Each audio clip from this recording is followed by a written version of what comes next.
Hello everyone, আজ আমি বানাবো গরম গরম চিকেন স্যাটে। এই রেসিপিটা আমি ফার্স্ট টাইম বিয়ে বাড়িতে খেয়েছিলাম আর এত টেস্টি লেগেছিল খেতে, তাই ভাবলাম আজকে বাড়িতে বানানো যাক।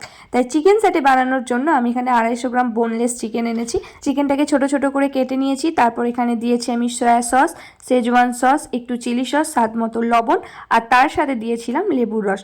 ভালোভাবে এটাকে ম্যারিনেশন করে আমি রেখে দিয়েছিলাম 15 থেকে 20 মিনিটের জন্য।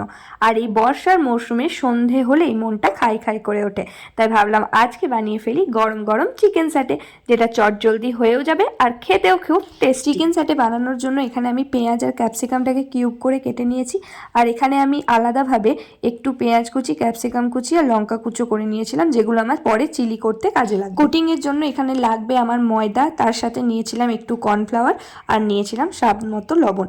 তাতে জল দিয়ে ভালোভাবে মেখে রেখে দিয়েছি। একটা পাতলা ব্যাটার টাইপের বানিয়ে নিতে হবে। এখানে চিকেন স্যাটের ডেকোরেশনের জন্য আমি এখানে কাঠির মধ্যে এক এক করে পেঁয়াজ, চিকেন, ক্যাপসিকাম এভাবে ভালোভাবে পরপর সাজিয়ে নিয়েছি।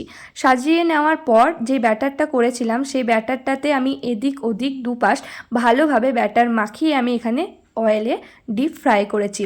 আমি এখানে বেশি তেল ব্যবহার করিনি, আর যখন ভেজেছিলাম তখন এখানে আঁচটাও আমি মিডিয়ামে রেখেছিলাম।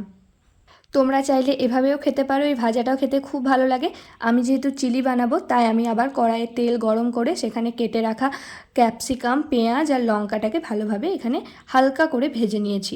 ভেজে নেওয়ার পর আমি দিয়ে দিয়েছি এখানে এক এক করে soya sauce, chilli sauce, Schezwan sauce, আর তার সাথে দিয়েছিলাম একটু টমেটো সস। ভালোভাবে সসগুলো নাড়াচাড়া করে আমি দিয়ে দিয়েছিলাম ওপর থেকে চিকেন স্যাটেগুলো। তারপর একটু টস করে নিয়ে আমি নামিয়ে নিয়েছি। আর আমার রেডি হয়ে গেছে গরম গরম চিকেন স্যাটে। এটা খেতেও যেমন টেস্টি আর বানানোও খুব সহজ।